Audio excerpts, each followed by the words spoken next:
As we look to transition in closing our 4-H Leadership Summit, it's my pleasure to be with you all. I'm Casey Mull. I'm your state 4-H program leader. And throughout the day, you've probably seen me come in and go out of this Zoom room, as well as your physical rooms. Part of what I did today was travel to some of our in-person locations. Certainly, I began the day in Boone County. Really appreciate the great lunch in Park County. Sorry I didn't get to spend a little bit more time with you all. But I've also been able to see around several parts of the state that I have not had the pleasure to be in yet. I've been in this position since April 1st, and as I've told several people over the last 8 months, it's a wonderful time to join an organization with a new job in the middle of a pandemic. Nobody has asked, well, Casey, why are you doing it this way? The person before you always did it that way. We are all kind of learning and growing throughout this entire pandemic, again, the concepts that Michelle have taught us, I think we will continue to move forward as we emerge from this pandemic. In how do we do some things a little bit differently?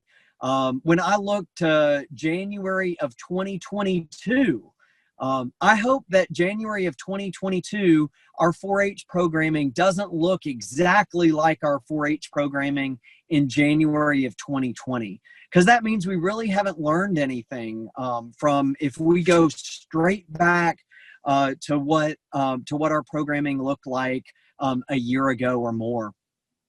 And again, Michelle, you're giving us some of these tools, and our fourth session touched today on some of the importance of why we may need to have a Zoom option available. And as I've been able to talk to some of you around the state today and throughout the last few months, that's one of the things that I've been hearing from you all. Another thing that I do want to touch on, that I think is important to keep in mind as we work in virtual environments, and I've seen firsthand, is the challenge of broadband access. And that's one of the things that Purdue University is working with collaborators across the state and across the country in order to bring to light the challenge of broadband access.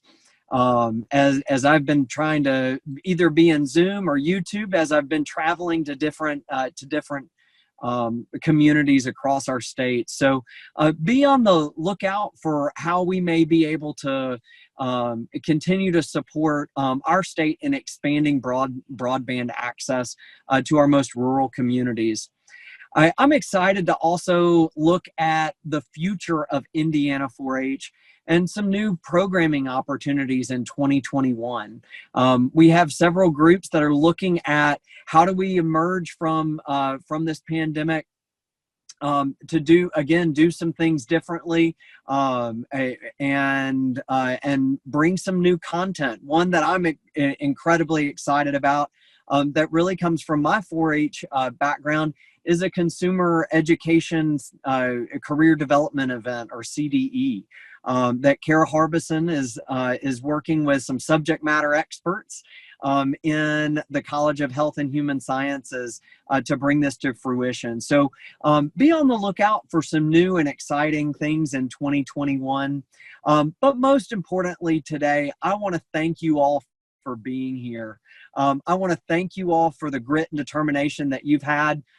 If you're a volunteer, of everything that you did to have us be able to have 92 safe virtual fairs and 56 in-person county fairs this summer, and particularly to our 4-Hers as well. Thanks for teaching us throughout this pandemic. We know hopefully you learned some new skills in some virtual programming today. And we know that you as 4-Hers continue to teach us as adults the things, the tips and tricks of virtual and hybrid meetings and that sort of thing. I would be remiss if I did not also thank our donors and the Indiana 4-H Foundation for all that they do to support Indiana 4-H throughout the year, not just this event, but throughout the year. And finally, I want to recognize our award winners, Trina, Bethany, and Debbie as our lifetime achievement winners, that our 3 nominees that went forward for the Salute to Excellence Award. We certainly appreciate that. And to all of our tenured 4-H volunteers, we sincerely appreciate each and every year of service, whether it's your first year as a 4-H volunteer or whether it's your 50th or 60th year. We certainly celebrate you. And the last thing before we conclude, well, I should say the last formal part of my comments is I want you all to keep yourself muted, but one thing that I think is important is to give a silent cheer. It'll be silent since everybody's muted, but if you'll take a couple seconds to give a silent cheer for the staff members, the state 4-H staff members, and the county 4-H educators that help put this program on.